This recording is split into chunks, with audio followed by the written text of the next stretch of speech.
I'm joined So this morning by Jim Ritter, founder and CEO of Printed Farms. You may recognize him from some of my most popular videos. He had the first cobot printer in the United States and is one of the leading members of the 3D printed construction industry.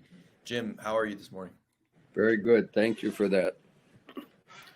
I was just visiting your recent project, what will be the biggest 3D printed building in the world. It'll be horse stables. It's going pretty well, and it's in the early stages. Did you get the material shipment in? Yesterday we finally got materials. Delays in construction. This has nothing to do with 3D printing. Is causing everybody great headaches, but it's well documented. Yeah, delays in construction is a common tale, I guess, in all realms of construction. Things are, I guess, it's a lot why a lot of people jumped into this industry. Everything is so extended in time and budget in construction. Things rarely meet the estimates. Uh, but with a technology like the one you've been working with, the promise is that it can make things faster, cheaper. Uh, how have you seen it offering those kind of possibilities on the job site?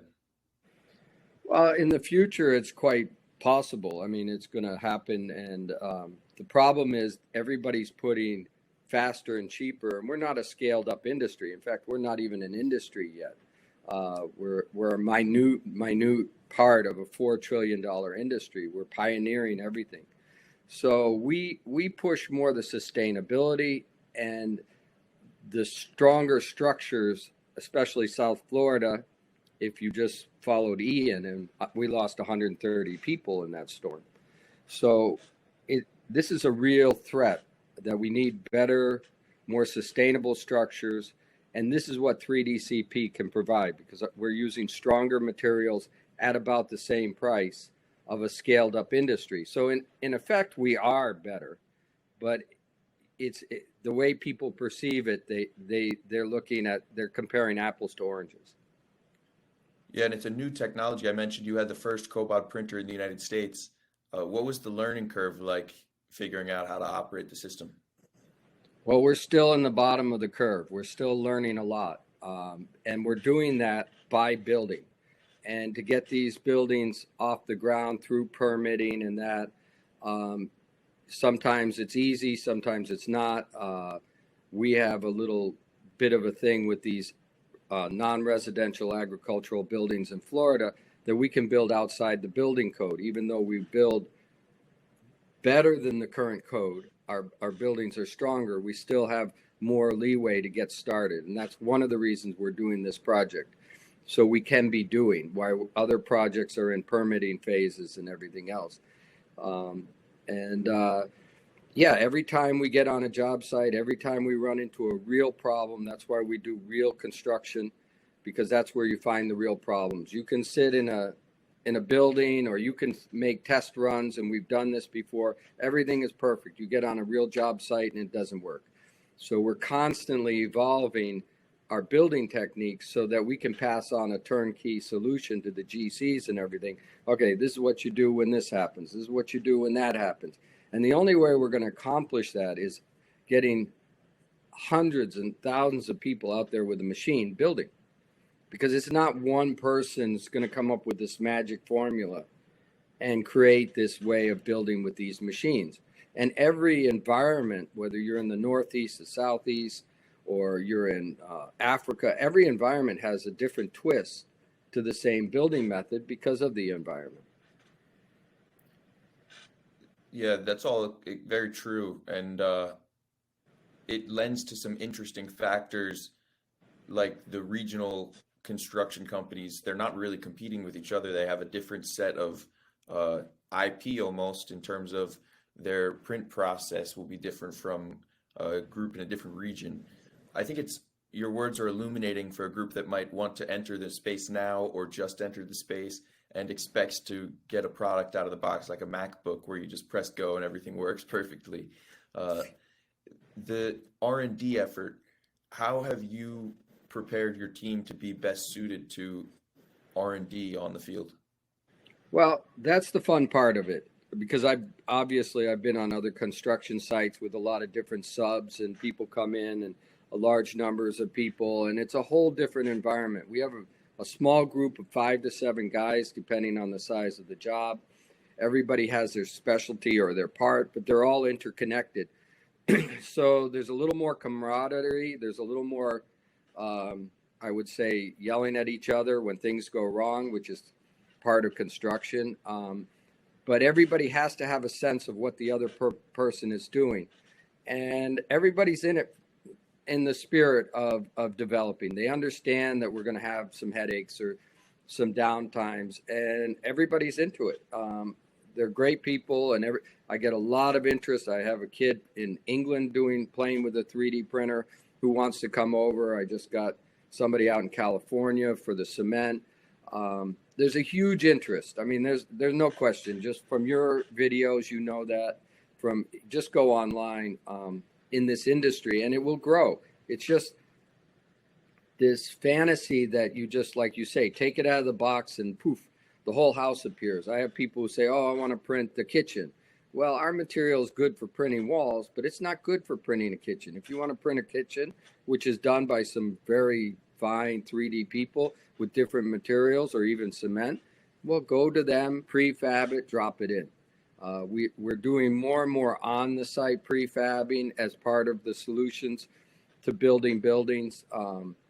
And this is what people have to see. It's not like the machine just magically cranks it out. The machine is limited in size. You have to move the machine. You have to do this. You have to do that. It's a building process. When you say on-site prefab, do you mean printing something out and then moving it, bringing the printer to the job site and printing something somewhere other than its final resting place? Yeah, we did that in Tallahassee. You did that film. Mm-hmm. They can refer to that film. I'm sure you have a number to it, but Yeah, the front that right was the key. portion that sticks out. Yeah, we printed in a bedroom and brought it out. There was a lot of pushback to do that. That was one of the principal reasons besides being the first permitted house, we wanted to prove that concept because we knew we needed to do that in the future for building. Every build we do, whether it's this build, which has a lot of prefab components, or others, it's not just to build the biggest building. It's to, okay, how do we solve this problem? How do we build a large building with a small machine? You know, you're not going to go out there with 100 by 100 machine every day. Sometimes you have limitations on your site space. This is another problem. You get on site and the lot is just not large enough for a large machine. You've got to adapt. And this is what we enjoy, and also what we're working on all the time, making real-time solutions to real-time problems, and then showing the people, hey, here's the building. These were the problems. These are the costs. We never say, oh, it's cheaper, it's faster, because you can't be faster when you're learning. You can only be faster when you've done it 100 times. That's like any sport. You practice, and you have to practice till you're perfect, till it's mindless. Well, when you're constantly adjusting what you're doing, you're thinking all the time. So you're slower. It's just natural. It just can't be. I mean, a lot of the preconceptions of 3D printing they just don't make sense. Yeah, in one sense, it's practice in terms of the operators, the communication on site. In another sense, the research and development is still improving whether it be from the material side. I know you've worked with a lot of different material companies over the years, and also mixer pump systems. I know that's been a headache of yours, and you're coming up with some clever solutions. That the printer itself is fairly competent, I would say, but there were still some tweaks that you were mentioning you'd like on the system. So as much as we can practice, you're still developing the best practices in terms of reinforcement even. I guess, can you shine a little bit of light of all the effort that you've gone into finding some of the best practices I guess let's start with materials. Well, obviously we're in South Florida, and one of our biggest problems is heat. And heat accelerates the materials in their setup time. So we've had some materials set up in hoses. Everybody's had this problem, but it's accelerated. So we literally have put what we call a chiller on the job, so that our water is about 50 to 60 degrees Fahrenheit, or about 20 centigrade, to help, so that by the time it goes through the hose system out of the nozzle, it's not hot. Material setup times with the material things. One of the things people don't realize is they just assume because the material works one way, one day it'll work the same the other way. There is certain degradation problems with the materials because we use super sacks. Everybody's aware of it. They're working on it. There's also the problem of the plant. You order a certain material, and this happens with conventional cements. That's why we test on any job site. You're testing every truck that comes in and saying, all right, is this what I ordered? And you'd be amazed at on how many sites it's not what you ordered. And maybe the variation is small enough that it doesn't matter, or maybe you have to rip it out. And this is a common theme in construction. So the evolution of the materials for the printers, so they're more printable, so they don't, if you have a great hydrolyzed, I can't even speak English, but if you get only water on the outside of your mix, but it's not mixed totally, and so you're drying at different times, that's one of the problems. You have large cracking issues, so you have to hydrolyze your material homogeneous, get it to the site, so it's what they call it the rheology. So the rheology is working to the best ability so that you can have a homogeneous print. And yeah, this is a little bit the art, the material to printing. It's not the machine. It's the guy running whatever mixing system you have. And like you said, we're working on some innovations, and obviously we haven't tested these innovations to make those problems go away, and so that's simpler. Most people don't want our problems. They want to come in, get the machine, and turn it on and do what you say. But in any construction, anybody who's been in construction, there's always issues. There's always new issues because something comes up that you didn't expect. And that's with traditional construction sites. Everywhere. I mean, that's construction. Construction is a lot messier than people think, just as orthopedic surgery. I've been there with animals and myself. When they put a pin in you, you wouldn't want to be there in that surgery. They take a drill, literally a big ass drill, and drive those pins into you, and they take big hammers. You glad you're asleep. So people don't really see the construction process, and we're doing this with a new tool, with new materials, and addressing the problems. And again, it's not gloom and doom. It's just a process. You don't get from A to B to C without doing the process. This is my biggest lecture to everybody. It doesn't matter what you think or what the future is, which is what you said. These are robots. They will evolve. We'll have more automation. It's all coming every day. They're doing it faster through the computer. But you still got to bring the people up to speed. You got to train the operators. You got to train the slicers. You got to say, no, this doesn't work. Yeah, that works over here, but it won't work in real life over here. And that's what we're doing in Printed Farms. We're working with some colleges. We're trying to educate people how it is in real time. And then, of course, utilize their innovations to advance the industry. So the first project I visited of yours was a 2-garage agricultural garage for some farm equipment at your horse stables at your house, right? Correct. And I've never had a complaint from the tractors. They love it. Never said a word. So no, that's worked out very well. There's a story there because I'm a little cheap and lazy. We got to the finish of it up to the top, and I was going to match the roof systems. If you go there, it's a little cube, and all the other buildings have truss roofs, and I was going to put a truss roof on to match the systems. Well, I never got there. And COVID, we did this during COVID, and we had some issues. And we just threw some sealer on this concrete poured roof that we did, which is on our Instagram videos. and I've never had a leak. And the ceiling of the poured roof to the other, we don't have a membrane, need a drip edge. We got some marks because we don't have a drip edge. But the point is, a lot of what we did there as prototypes worked better than expected, which seldom ever happens. But we drew it up on paper. That was also a non-residential ag building. We drew up what we wanted to do. We did engineer the tie beam, which is only 6 inches wide compared to a normal beam of 8 inches wide. And it's 34 inches deep, which is, as you know, if you take a board and put it up, that's a much stronger surface than if you put the board flat. It's the same concept. So that beam was, the structural engineer and myself, we went around about it, and I'm just chicken. So that's so overbuilt. It's amazing. We have a lot of rebar in it. Again, we overbuilt it because we didn't know what we were doing. But that was the prototype for the Tallahassee project, and honestly, for the project we're doing today. Mm-hmm. And so the permitting situation, there was a lawsuit involved with that first house? No. Or the first garage, sorry. No, there was a 1998 law when I first came back from Europe to build.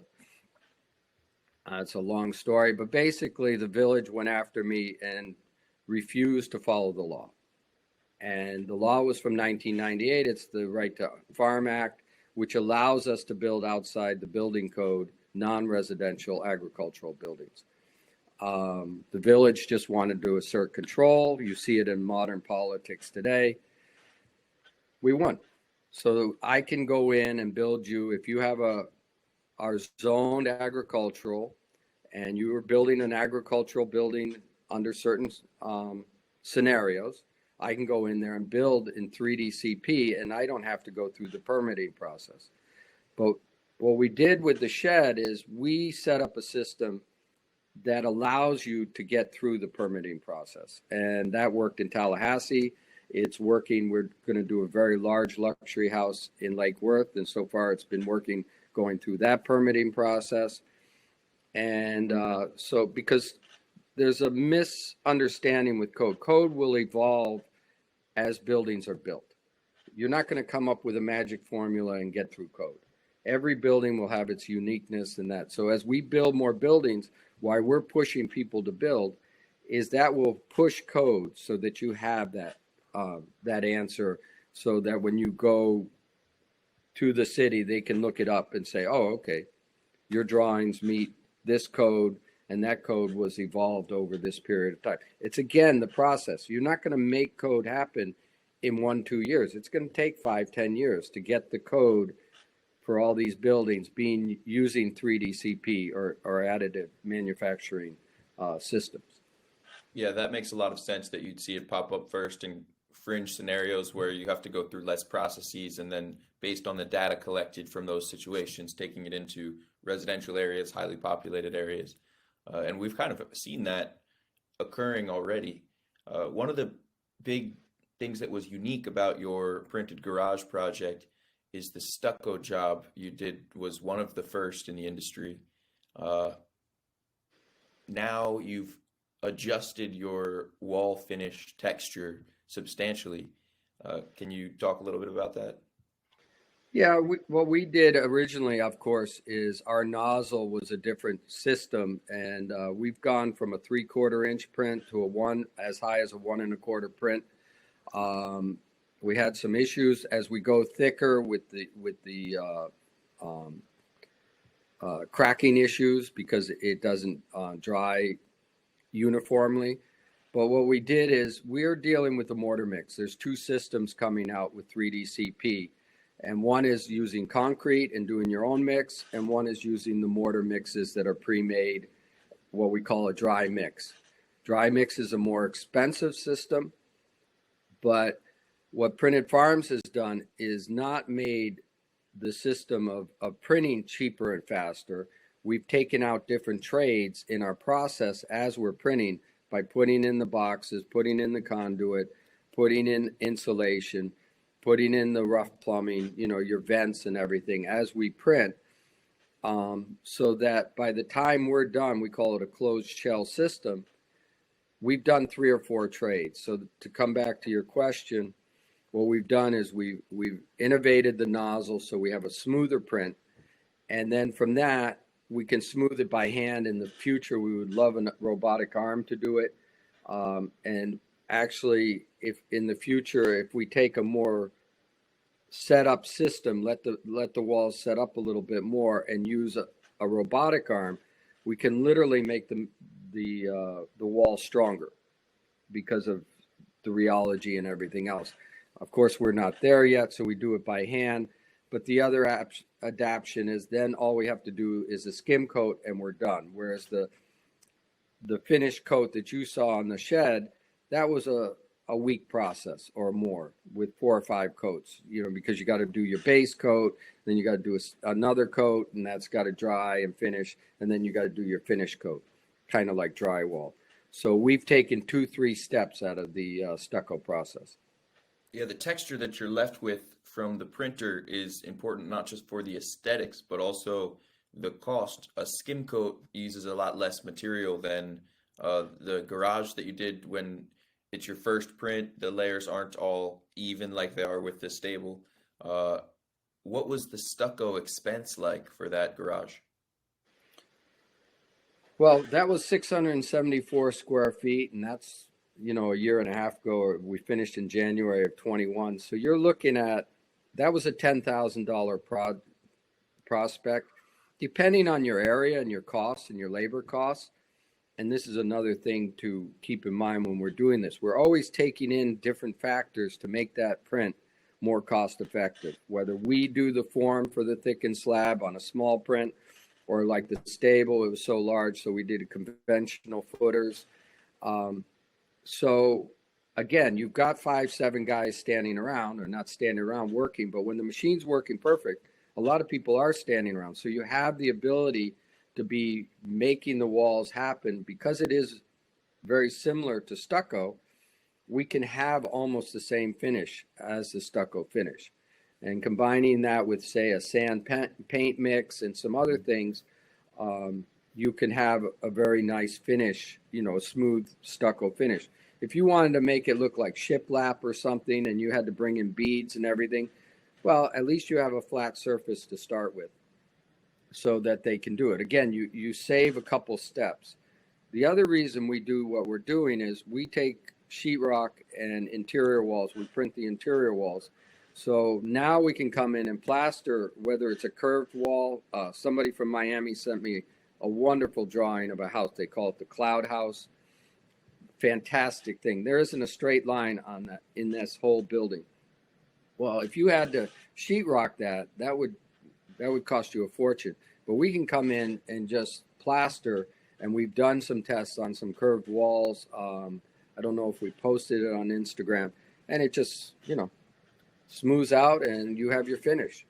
And a plaster wall for me is much, much nicer than sheetrock. I am not a sheetrock person. Plus the flooding, if you flood, you can, you don't have the problems you have with sheetrock of tearing the whole building out.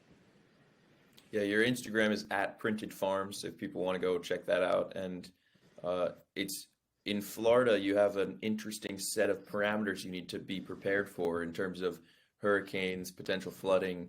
How does this material compare in those circumstances to traditional construction, mold? We're far superior, and that's what we push, a sustainable building, because when as you know, if you take a cross section of a printed wall, it's a homogeneous structure. When you would take block, and people forget this, the mortar mix is a very brittle, soft material. So when you have a flood situation, that material disintegrates. So now your block breaks down structurally to its base self. And if you've ever taken a cement block and dropped it, it just shatters. If you take a section of our walls and drop it, move your feet because it's going to not shatter. And so this is where we're superior to block systems, which we are compared to all the time.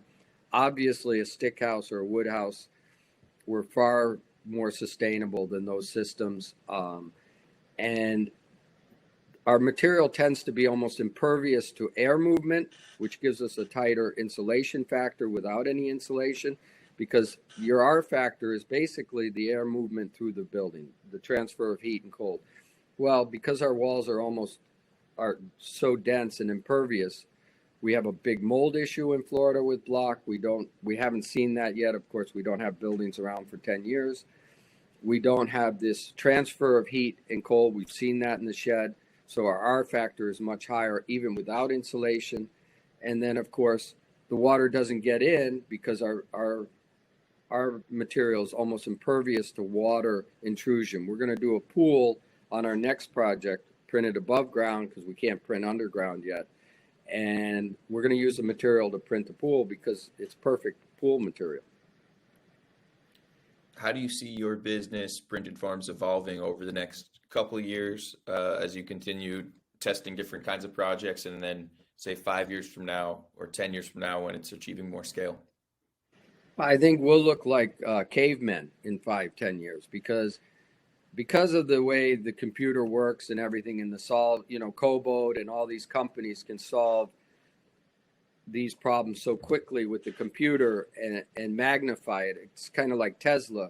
Tesla 50, 60 years ago would not have achieved its goals so fast if it wasn't in this technological revolution. And so, we're going to look back at the shed and everything and go, oh yeah, okay. We'll laugh because the machines will be able to do more. You'll have more auxiliary machines.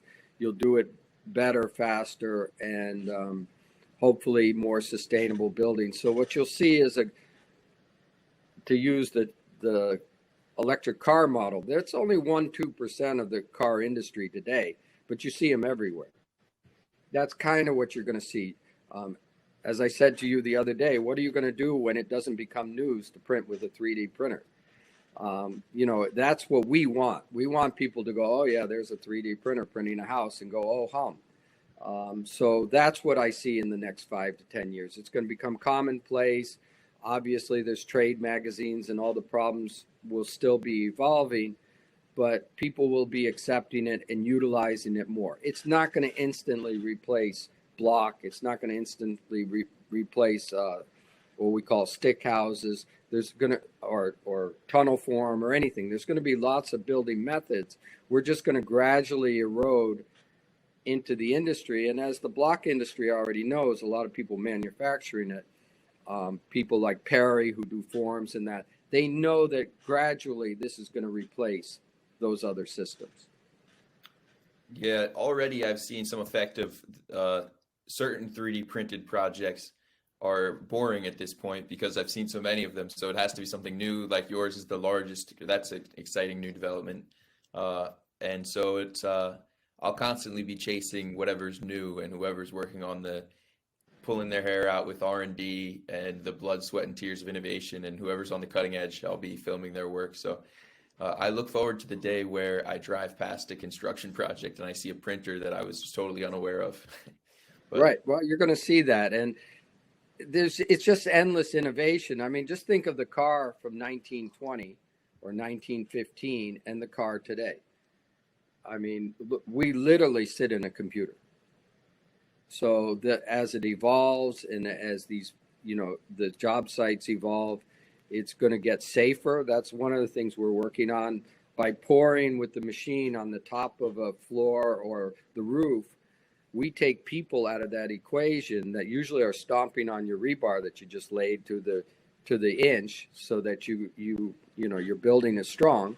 And then you get 5 guys up there they're pouring concrete and they're stomping around. Well, what happens to your rebar work? With the machine, we take that out. We've had 2 deaths in our area this year already in construction. People aren't aware of the dangers of construction.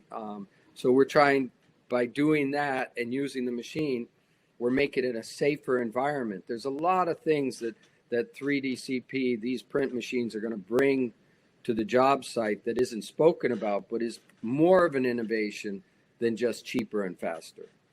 And safety is a huge part of it. Yeah, you mentioned a couple times the number, like 5 to 7 guys on the job site. Bare minimum, let's say you had your top crew and trained them for a while. how many could you get away with operating your system? It all depends on the build. I mean, if you're on a small build, you could probably do 3 guys.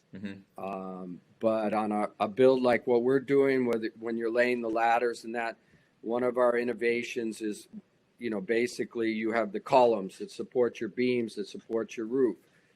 We used to do what we called the squiggle. You can see that on our old films, copied by a lot of people.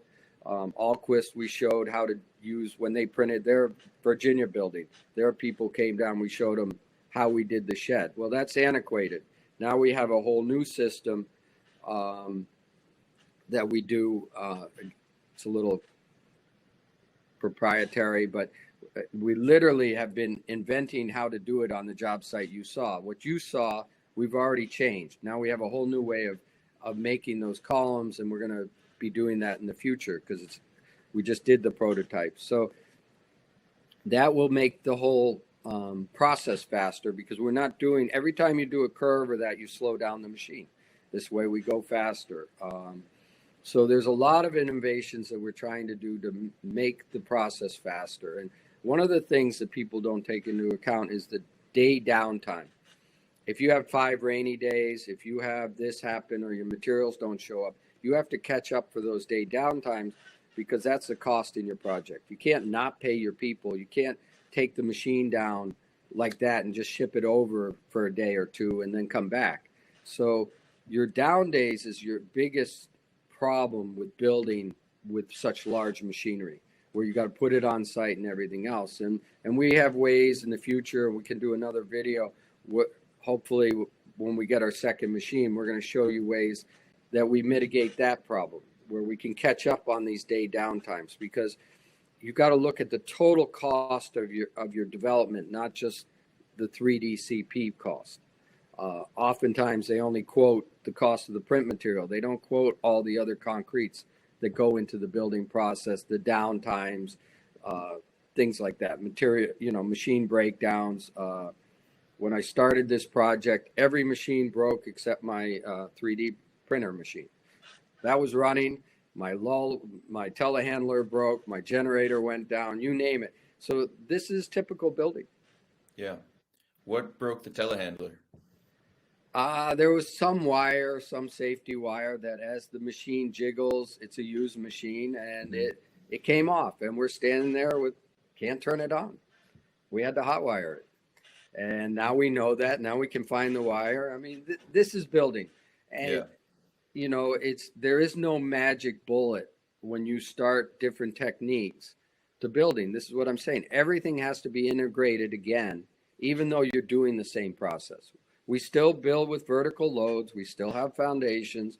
We still have beams. We still, everybody thinks it's a different way of building, but the building methods are the same. We're just integrating new technologies. Yeah, it's great that there's an existing MacGyver mentality in the construction industry of people having to figure out how to make something work on site, because then when new things come along that require a lot of that type of thinking, there's people who have the street smarts and wisdom to be able to handle those situations. I guess we just need more of these machines out there so that more people can be figuring out how to get down and dirty with them on the job site, instead of everything they learn in the classroom and in a warehouse situation. You mentioned you're getting your second printer delivered soon, so that's certainly part of scaling up your business. Will you be primarily an operator, or are you a distributor? Will you sell printers in Florida? Well, we want to sell machines and material. That's our main goal. But in order to sell them, we found we had to create this map or roadway for people to purchase them. Everybody calls us, how much per square foot?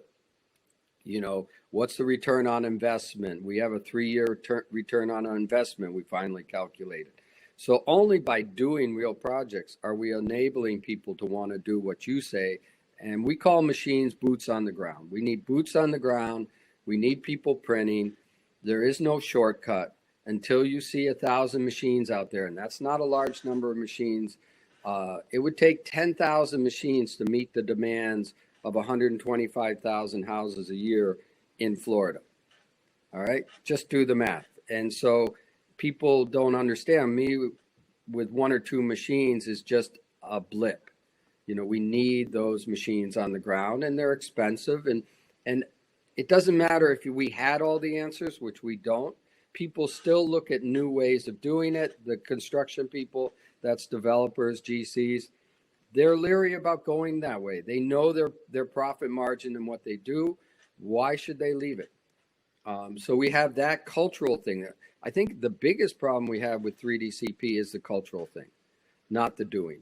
I think Adrian, who works with me, as you've met, is phenomenal. Talk about the MacGyver. He's the MacGyver of the group, not me so much. He's always, in fact, I have to set him down because he's always changing everything. He's inventing every day, and it's like, no, we can do this the same way twice. But this is what we have to do. This is the goal we have of selling machines, and that not only to further the industry, because I'm getting up there in age, I won't see a lot of this. I'm almost 70. I'm cruising closer to 70 than you are to 30. And, I'm honest, 20 years, what are we going to do? But it's going to be these next 10 years where you'll see a very large growth, but then it'll slow down. But you're still going to be growing over the next 20, 30, 40, 50 years. And then people will wake up 50 years from now and they'll think this happened forever, that it was always this way, just as you do with a car and I do with a car. We assume it was there forever, but I grew up with people who were born 1890. As you know, my past is with horses, and they farmed with the horses. They drove the horses. They, went to war with horses. And that's within my, my life experience. So this is where we're going. It's a process. It's a fun journey. We need people to buy machines and go to work. And we're there to train up the crews for them, teach them what we know about building. Obviously, they're going to outstrip us over time and, build the industry. Yeah, you mentioned at one point, like for what we know or something, a little bit minimizing your experience, but the truth is that printing in the third building, you're among the most experienced construction printing companies in the world. So there's not, you're in a new area and having to figure a lot of this stuff out. There's nobody with the answers. No, but think of a baby walking. That baby might be an Olympic athlete, the world's fastest runner. But still, if you take the old films of that runner, you take the Olympic film that you have today and you take the old film, this is where we are. We're taking baby steps. We're stumbling a little bit. We look a little awkward, but it doesn't mean that it's not the way to go. There's a lot of things that we have to do in our society, and I'm a proponent of sustainability, green, electric cars like you have, I have. A gentleman is coming to meet me next week who wants us to 3D print EV stations because EV stations are growing. And I really, I can't, but I would love to be here in 50 years because I think we're going to have a greener, healthier planet. We're not in a period of gloom and doom. We're in an amazing period of technology and growth that should make humans' experience on the planet 10 times better. And that's what I see. When I compare it to 1890 and the stories I grew up with, how people lived and died, and you forget our modern medicines, 1930, they had polio, we had this. Penicillin was only 1930. That's not too long ago. So we're in an amazing growth of human experience that I find fascinating, fantastic. Yeah, agreed. And for those who don't know your origin story, your old career, you were in the horse industry, or initially you were buying horses in Europe and shipping them to the United States. How long ago was that?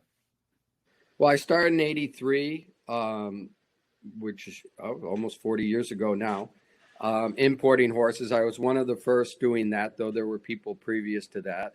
Obviously, horses have been imported to America since 1500s because that's how we got horses back here. But my trade as a young man, I started at 14, I'm a blacksmith or a horseshoer, a farrier. And that's a very old profession also. So some of the people I worked with were born 1900. And the old coal forges. That's evolved, but that's a dying industry, and everything. So having seen that, how that industry died and how the car industry grew, I'm applying many of those concepts to this industry. And this is what I keep preaching. And I sound like one of those old men you don't want to listen to, but you got to go through the steps. There is no skipping steps in any trade. You have to do each step, learn the trades, learn the intricacies of that trade, whether it's producing the print material out of the silo or whatever, which is what we're doing, like you say about materials and the evolution of it. And yeah, it's there. It's all there, but we still have to do the steps. So let's talk about the mixer pump system. What are, for the existing mixer pump setup, what are the headaches?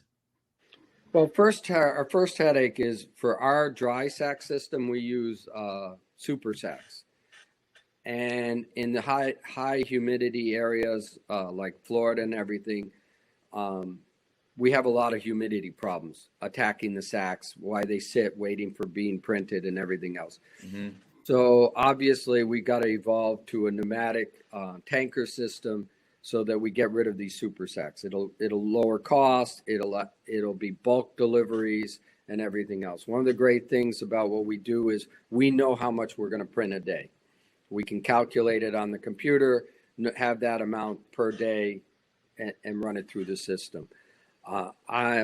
We currently use, like you say, a mixer pump system that was really made for lighter materials. We have a very heavy material. When I use a material that's very high in cement content, the current mixing systems aren't built for them.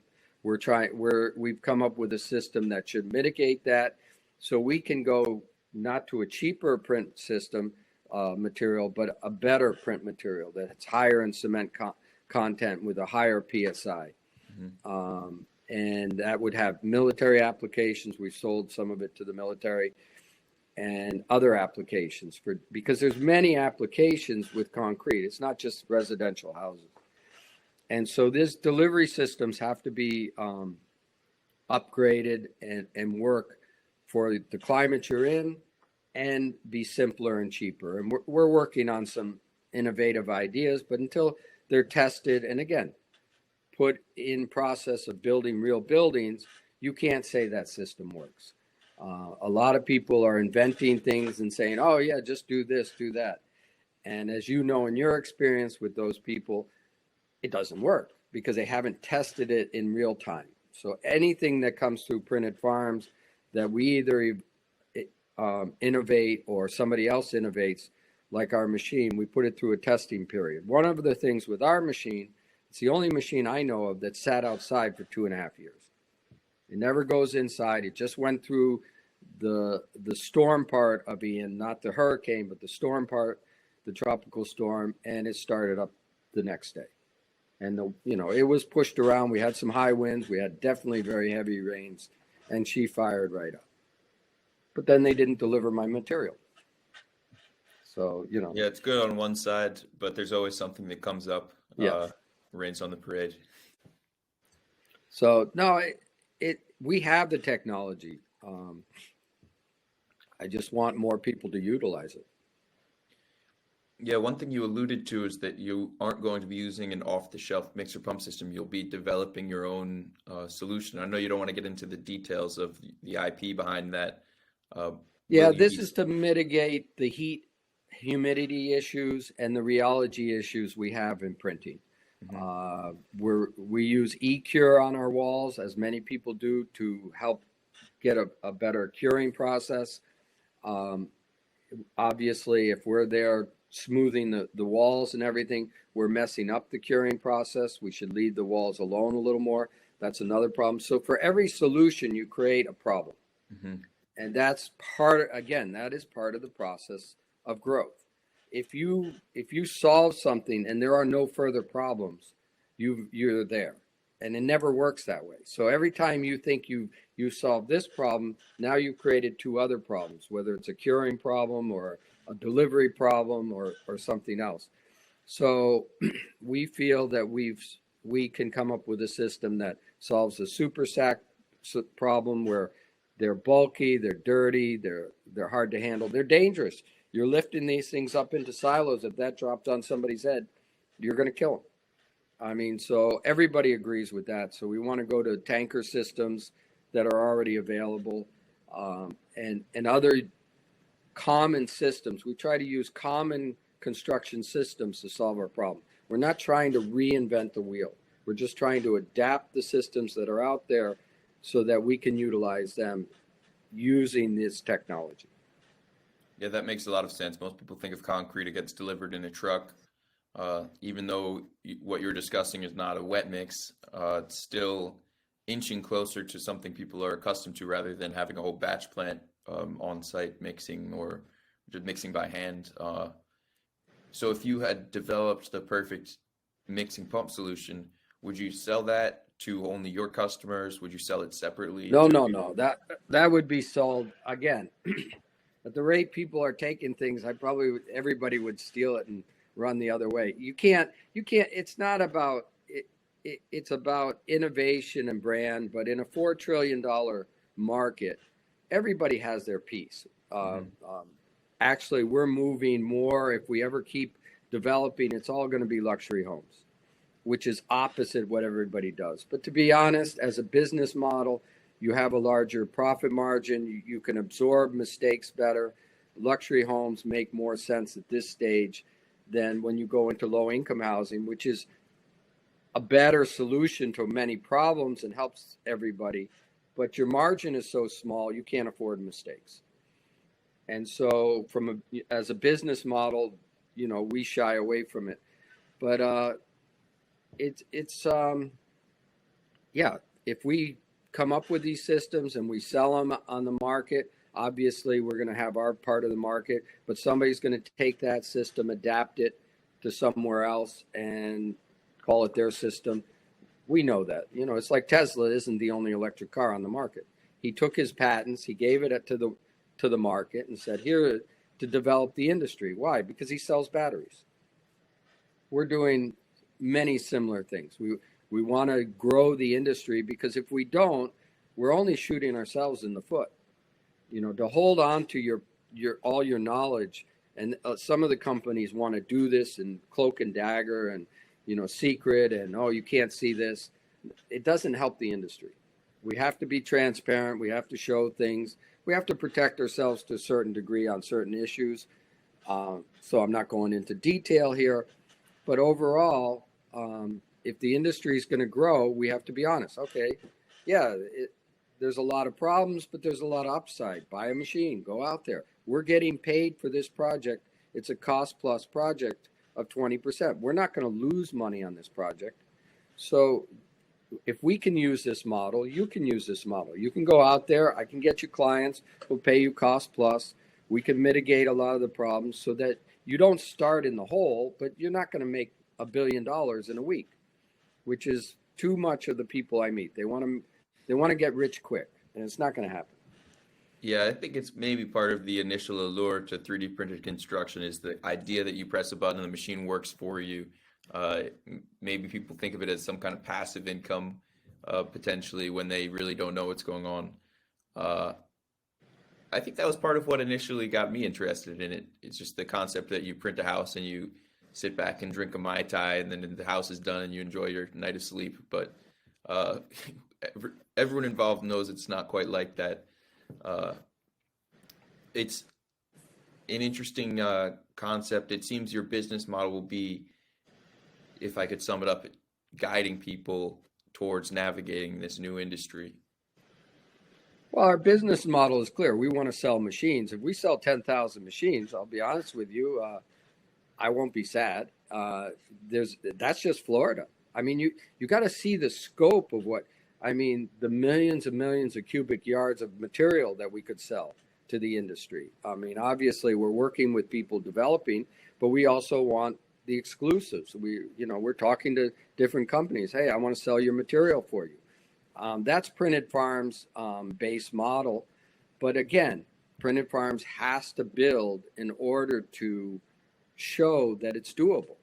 As you alluded already earlier, we're one of the forefronts of building in the industry, and we're tiny. So if we're not doing it, who's doing it? That's the scary question. That's what we would. Honestly, I wish there was 50 people out there printing that I could just point to and say, "Hey, this is how you do it." But you show me the 50 people. It's not 50, but there's I mean, at least 20 groups out there printing. Yeah. It'll be 50 within a couple of years, I would hope. In a Well, we're perfect working world, on it. We're working with some groups that they want us to, sell them machines and develop the crews. And obviously, like I said, with the different colleges around, we're trying to set up curriculums and everything. But most of the big guys, big players, they're going to wait until it's real cost effective and they can afford to. yeah. But if anybody wants to get ahead in the industry, and that was why we jumped in early, then you should jump in now, because otherwise you're not going to get in there when the big companies come in. And they will. They'll come in and just say, all right, here we go. So that's kind of the evolution of industry. Even when those big companies do jump in, there is still the decentralized nature that we talked about, limiting the ability of one construction company to scale dominantly the way a tech company might, especially not just with the printer being on site, but also with permitting being municipal, and a lot of those other factors. In a perfect 100%. world, how would the 3D printed construction community provide better network utility? Every company has their own, usually it's like 1 to 3 things they really excel at that they want to keep private. But for the most part, there's a lot of things they're willing to share too. So what would be the best way to facilitate a community like that?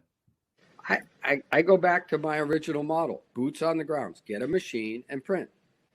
The information will,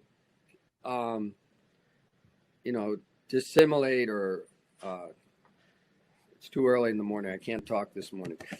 But basically, information gets out no matter what you do. And the only way that information gets out, whether it's for code or anything else, or there's a gentleman with the University of Florida putting together with an NSF grant, if he gets a grant, a database for materials, so that when you have a building project, you go to that database and that you say, oh, I need this print material for this project. I need this print material for that project. Because depending on wall height, wall thickness, beam systems, you're going to use a lot of different materials. There is no one size fits all. That's just one part of the equation. And so it's just a matter, there is no magic elixir. You want to learn to ride horses, get on a horse. You can read all the books, but you got to get on the horse. If you want to do 3D CP, you got to get a machine and print. Not in a building, you got to print projects. And they're out there. I get 5 to 6 projects across my desk a week, and most of them are quite doable, but the people need guidance. Obviously, people, worry about the cost. And in today's environment, we can't give a quote, because that's conventional or not, because the prices are changing so fast. So for me, the only solution, and that's why we're doing it, we do what we say we do, is print. I like that answer. It's not wishy-washy. Some people will say we all have to stand in a line and hold hands and move forward one step at a time. But your answer is not dependent on other people. It's just get to printing. And if you get it done, then you'll learn, and you'll learn from other people, and the information will dissimulate or disperse, or however it gets around through the grapevine. And yeah, I really like that answer. People just need to get out there and do it. Yeah, well, take the shed. When we bought the machine, we ordered our machine December 2019. Well, what happened in the spring? We had COVID-19, and Kobo couldn't come and train us. I had never seen a 3D print machine except in Denmark when I helped them on a project to get a feel for it. None of my crew had ever seen a 3D printer. We knew how to build. Adrian and I knew how to build, but that's what we did.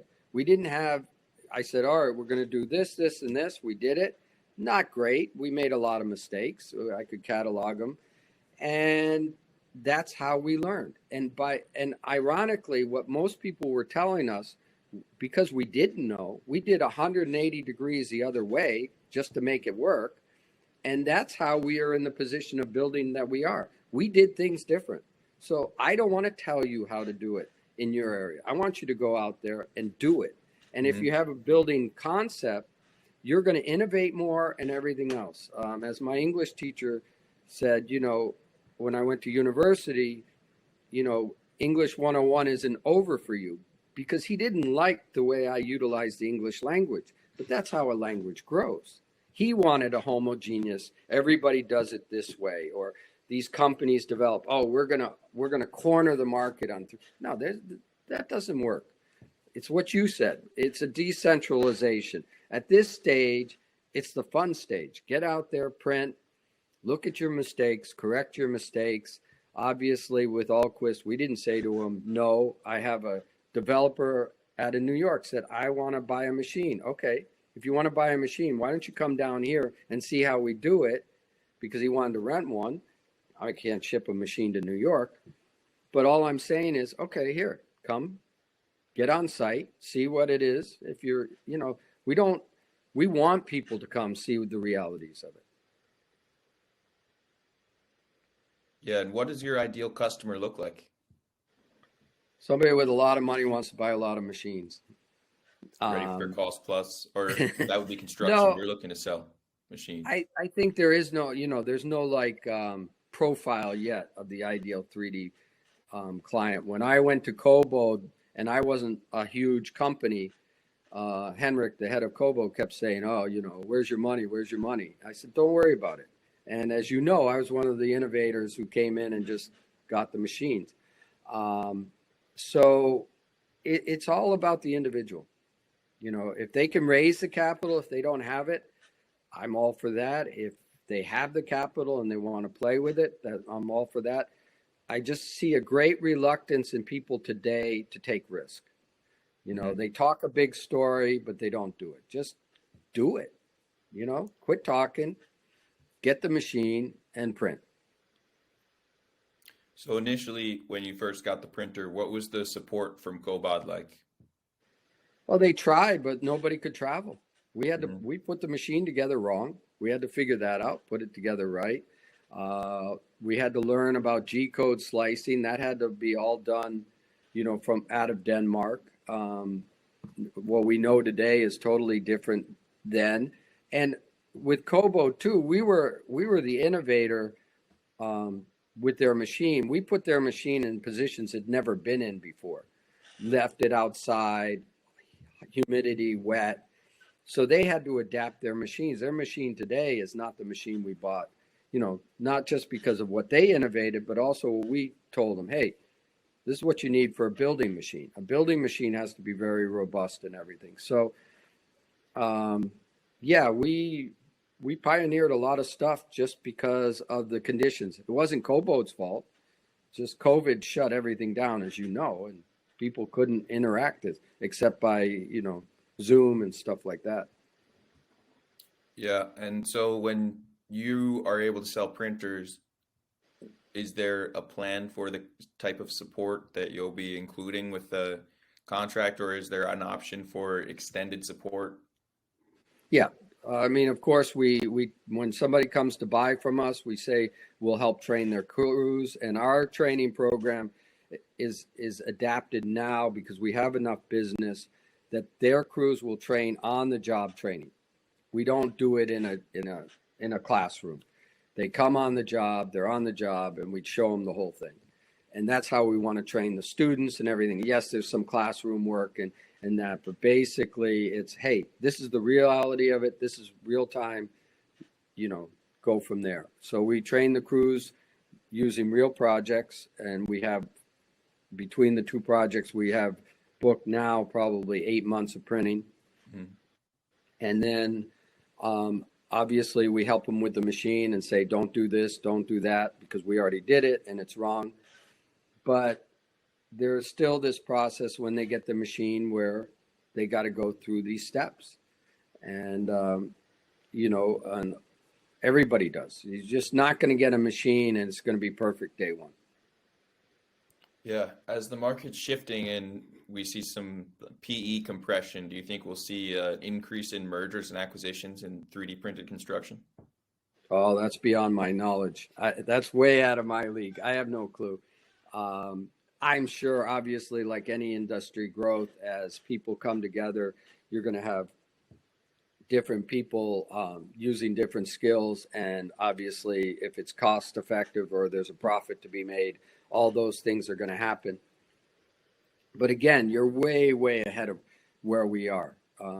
Again, out of the 125,000 houses that were built in Florida last year, we finished the shed and printed the walls of one house. That is not an industry, you know. And if we have 20 people out there in the U.S. printing, that is not an industry. We need thousands of people printing and learning and innovating and materials. And I mean, for me, it's such an opportunity for young people to build their career for their life, because it is a career. You're not going to do it in a day. You're going to get in at your age and you're going to look back how I do when I look back 40, 50 years. I mean, gas in Colorado in 72, 50 years ago was 25 cents a gallon.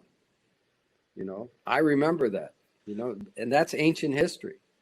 You know, for you, it's inconceivable. I don't know, you know, so yeah, so it's going to go by very fast, but it's going to grow and you can be part of the future, the way the future goes. This idea that you can turn things back or keep it the same is one of the things that I don't understand with people. You can never keep anything the same. Everything is evolving, and you have to look to where it's evolving. You know, if you were in a car plant in the 50s and you wanted just people on the assembly line, well, you were screwed. It's robots today. And that's what's going to happen with the building industry. Whether you want it or not, whether I do it or somebody else does it, it's going to evolve. And it's a huge opportunity. Yeah, I think young people see that and it makes it almost a self-fulfilling prophecy because they're not drawn to the traditional construction labor jobs. But as you've seen, there's no shortage of applicants for a 3D printed construction job site. Yeah, well, they don't understand. A lot of people, like you said, have a vision that they're just going to, like you do, sip coffee and not work. It's heavy work. It's hard work. Yeah, sweaty. You know, if you're a slicer and doing G codes in your office or your apartment or wherever you're doing it, okay, that's a different job. But if you're on a print operator on the job, you're sitting out in the sun, you're following every print. That's one thing that they have to do. You're constantly adjusting the extrusion as if the print material doesn't come through at the same ratio mix. So it's a long day, and you're setting up the machine, you're doing your dry runs, you're calibrating, you're cleaning up. That's what our operator does. They're not just sitting there, you know, with an umbrella and, you know, just pressing a button. It doesn't Some work groups that will way. post pictures of guys just sitting around eating Doritos, so the print's going well.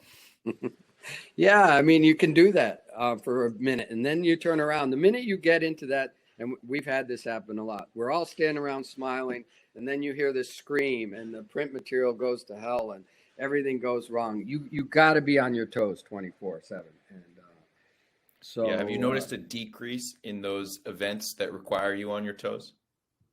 yes, obviously, as we get better and better, and we do more and more projects, and the crew gets trained better, obviously they're less. But you have other problems or other issues, whether they mix.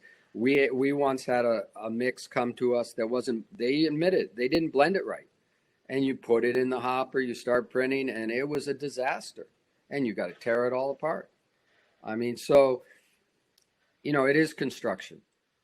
But again, when you look at the opportunities, again, the guy from New York, a young man in a family business, he wants to go this route.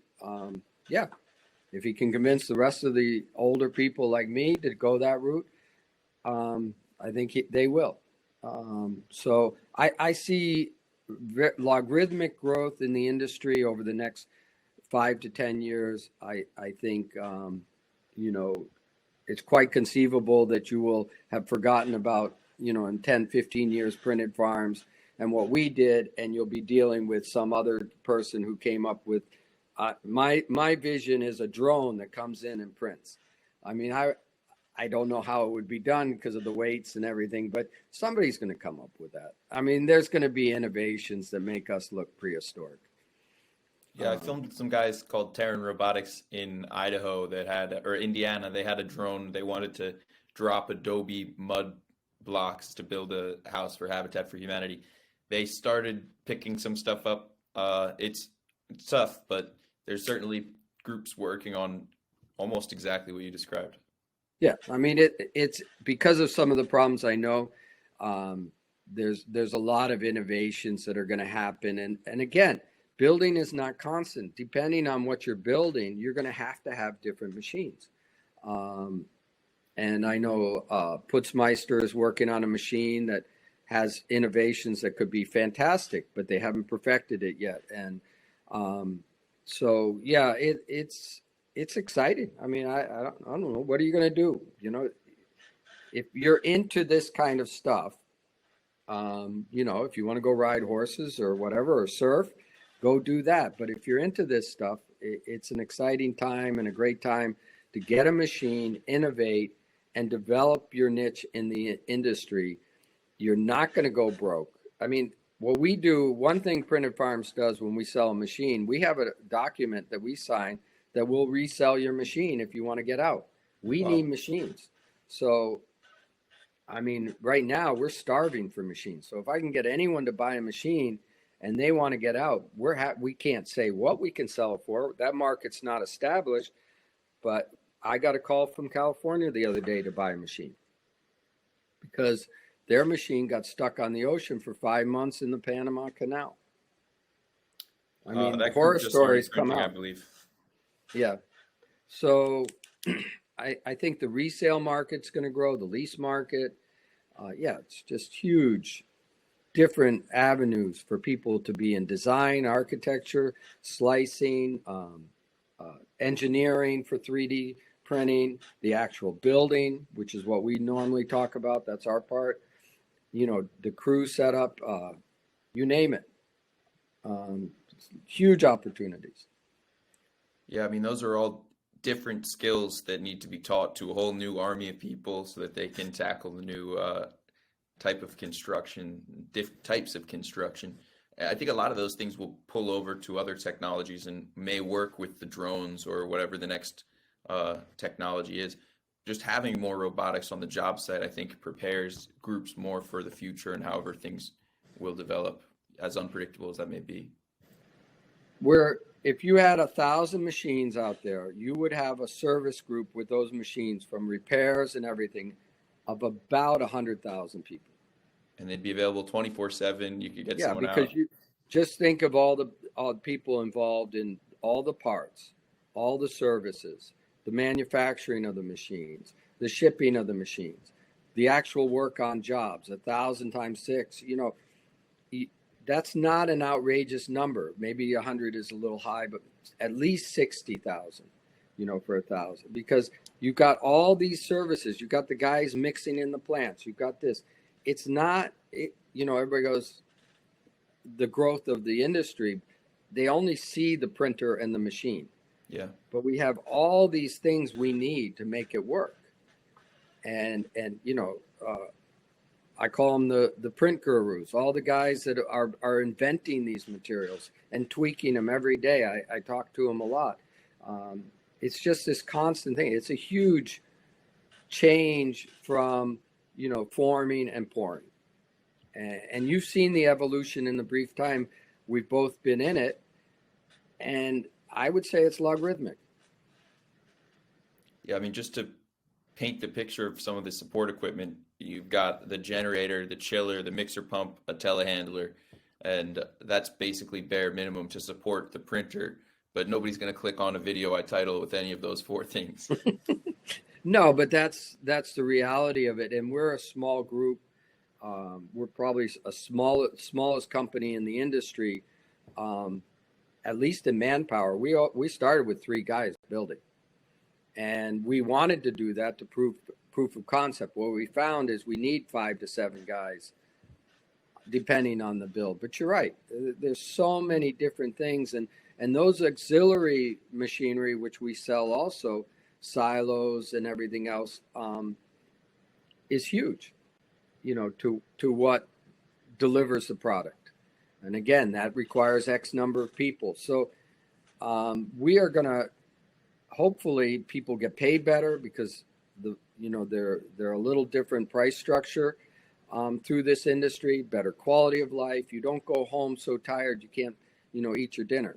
Like you said, there is a lot less physical labor because of the roboticized of the building industry. So, yeah, whether you want to become a truck driver that delivers material, I mean, some of these jobs already exist, but they're going to evolve to our industry. And they're going to exist because they evolve to our industry.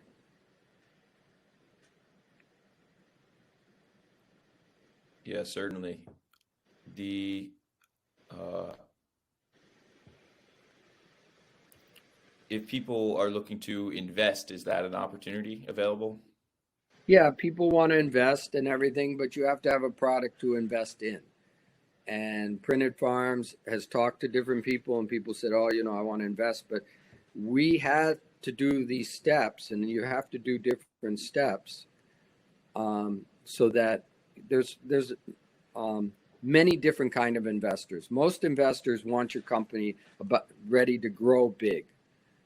That way they get in early. They get in at a time where it's very quickly the company goes on the market, stock market or whatever, and everybody you see it on the news all the time. They make a lot of money. We're more of a growth investment, and whether it's a company investment or that, because our growth is going to take some time for a return. And so that's a different kind of investor, somebody who's looking more long term. But if they're looking for the company to go all, on the stock market tomorrow and exponential growth, you saw it with the cannabis companies. They went on the market, people invested a huge amount of money, and then the stock dropped. So our industry is still growing. There's a lot of room for investment, but they've got to be knowledgeable investors who understand that we're going through this process and their return's going to come down the road. And as I said before, most of the people who come through to us think they're going to, get rich quick. They're going to, jump these steps, which you can't jump. And again, that comes back to my formula. Put 1,000 machines out there. Those steps are done quicker. We can go to that next step. Yeah, absolutely. The scale, a lot of good things, I guess, obviously will come with scale. It's an exciting time for the industry to be past some of the early first steps. A lot of people have heard about it. What's the sentiment been like you've had some government officials visiting your projects. Has that been a productive thing? Are they willing to implement rules to make this technology more applicable or more viable?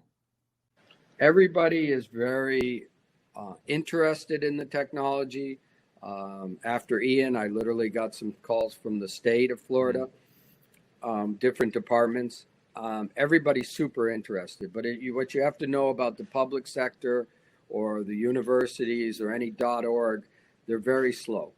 I'm a proponent of developing the industry through the private sector because there is a profit here and it is viable and it is the future. So where you can go that way, and I'm all for it, and we discuss with it.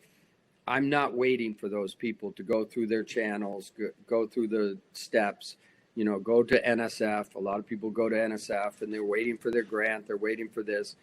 And Printed Farms is doing most of its innovation through the private sector, like this third party who hired us to do this project. And then we have this big project to do a luxury home on the Intercoastal. That's an in-house project, but it's bank financed. It's all, permitted, everything else.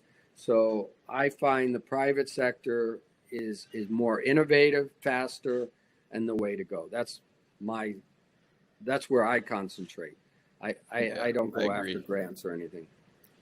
And so if somebody wants to get involved, what do they need to know? Do they need a college degree? What does someone need to 3D print concrete? Um, I went to university, but I didn't finish my things. I went to Dartmouth 5 years for medicine, and I walked, rode horses. A person with a high school degree but an understanding of CAD could operate the machine. A person who has, again, a high school or college background with construction could do what I did, get a machine and develop. It's more about your construction knowledge than your machine knowledge. Obviously, if you have both is ideal, but this idea that you have to be a rocket scientist to solve these problems, no, they're common, normal problems. You just have to be adaptive. And so you don't, your education, that's the beauty of today. Universities and everything were set up because they had libraries and the knowledge was in the library. Well, we don't need libraries today because when I have a question, I Google it.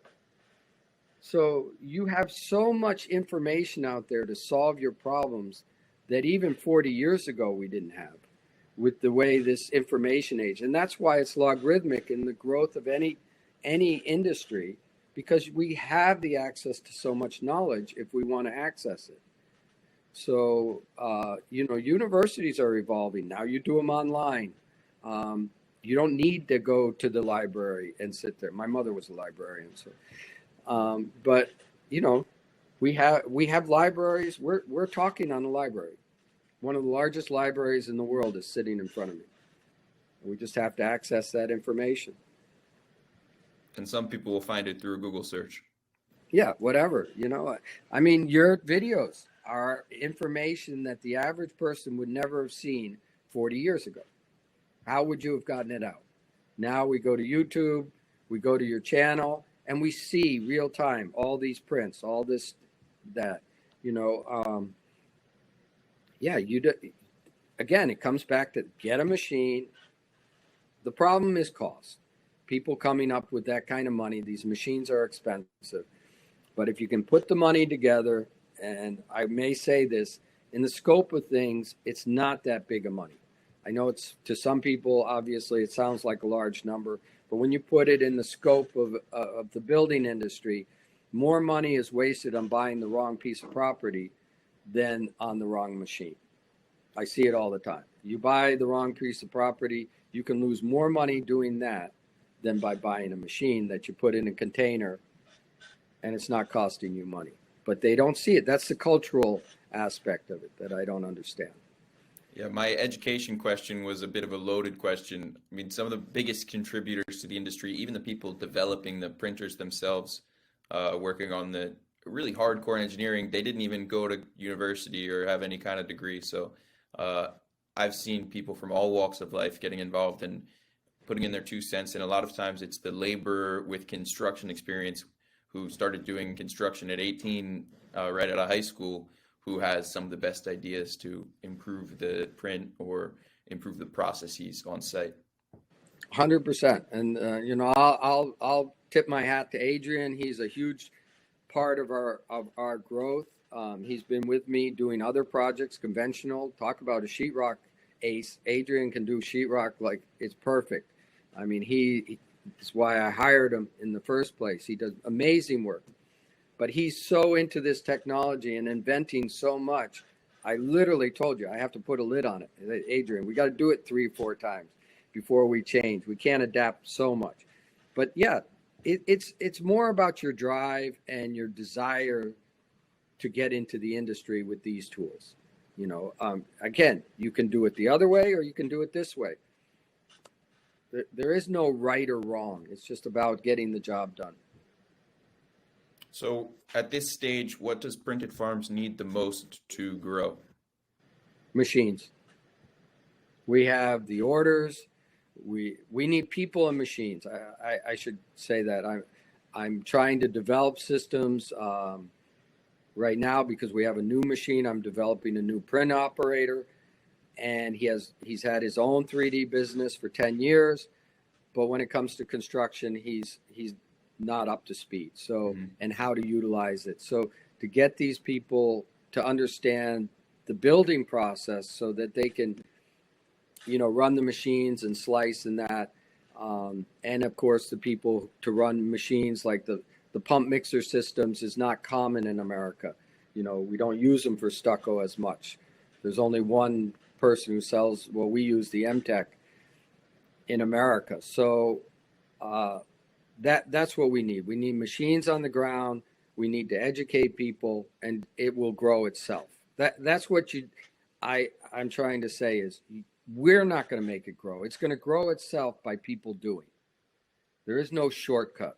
You're gonna get a machine. You're gonna get a crew. You're gonna print, and talk to me in 2 years.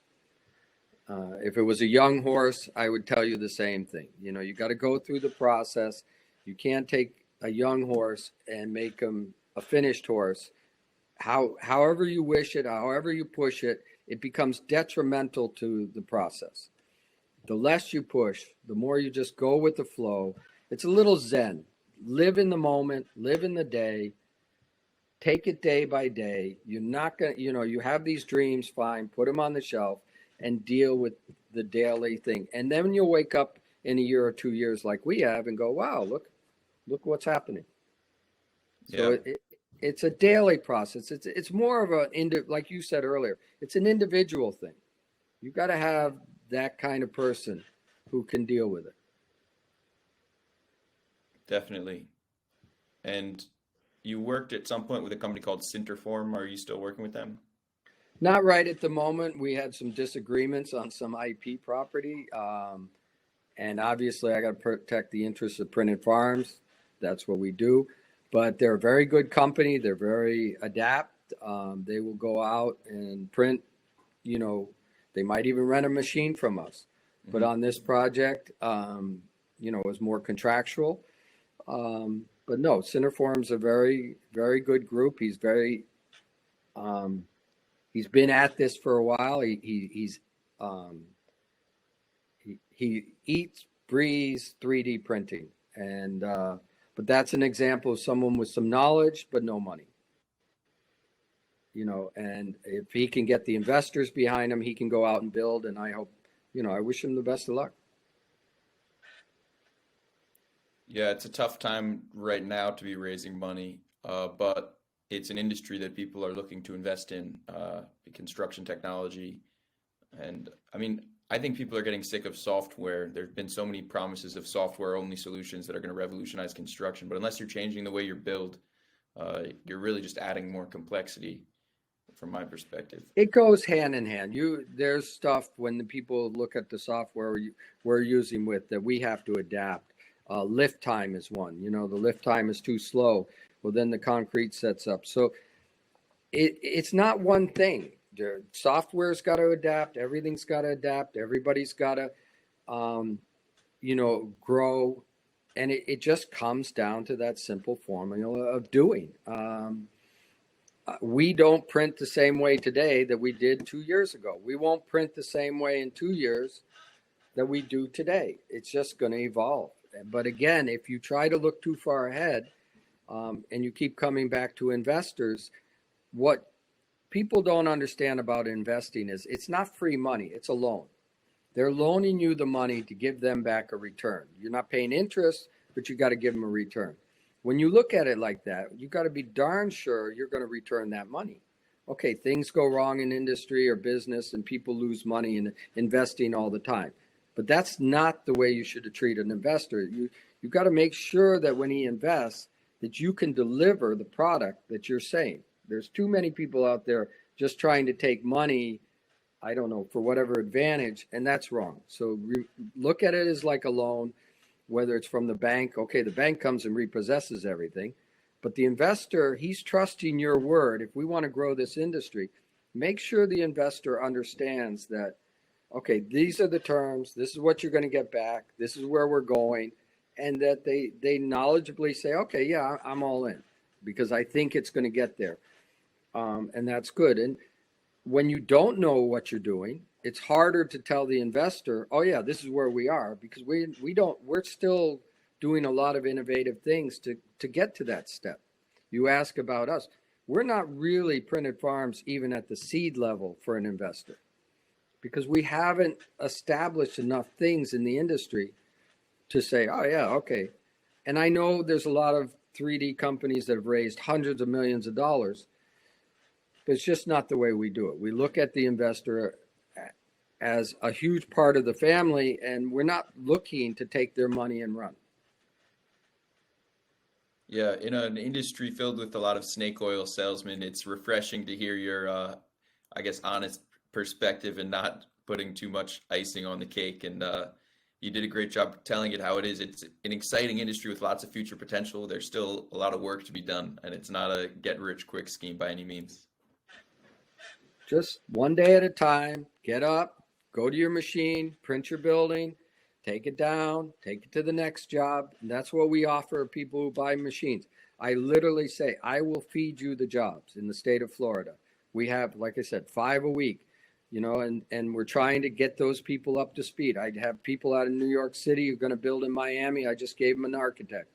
So we're working on developing these jobs. We just need people who have the knowledge. I gave Centerform Design, as you brought up. I've probably given him 10 jobs. He has those jobs. He's just got to develop them. These jobs take sometimes a year to 2 years to develop. My own project on the Intercoastal is 2 years in the work. You just can't, unless the people have done all the permitting and all the drawings and developed everything, FEMA, you name it, they got to go through all these steps before we can build. And most people that contact us have only heard, oh, you'll just come down, like you said, and instantly produce a house. They don't even know the process. So developing it takes time. Many times a developer will own a piece of land 5-6 years before he develops it. That's why developers are very good to work with, because they understand the process. They can bring it up so we can come in and print. So we encourage developers to come talk with us and stuff. They have the patience. They also have the capital. Mm-hmm. So that's a great group. You don't really need to have 50 million investors and do it internally. If you can just have people who are willing to, say, okay, I'll do 5 houses or I'll do this, and do the cost plus basis. So that's the route we're taking. We're giving these jobs. We're trying to get these jobs developed and see how many houses we can build over the next 4 or 5 years. Awesome. I like that goal. And seems like a pretty good place for us to finish the interview. I really appreciate you taking the time to discuss all these things with me. I mean, you're really pushing the boundaries of construction technology. And as you alluded to, I think it's really significant that you're willing to lend your knowledge to the library of information on the internet, so people can now hear about the work you've done on my podcast and YouTube channel. And they can get a little taste of your experience in this rapidly evolving industry. And you mentioned 50 years from now, I don't think anyone will forget about it, because it's a part of the journey of how construction is automated. And 50 years from now, it'll be a totally different technology. And this is a stepping stone of how we get to that place. So I'm hoping that people will look back on the library and check out a video every once in a while of how they got to where they are. Hopefully. We'll see. But thanks again for taking the time to speak with me today. And I'm looking forward to stopping by your construction project again soon. Well, you're always welcome, and thank you very much. And you've done a lot for the industry, just traveling. I hate travel, so you're doing a great service by traveling everywhere and doing these films. It's fantastic. So thanks again. All right, I'll keep doing my job. You keep doing your job, and we'll see where it takes us in the next. Okay, and I'm all for a drink anytime. That part I can do. Yeah, cool. All right.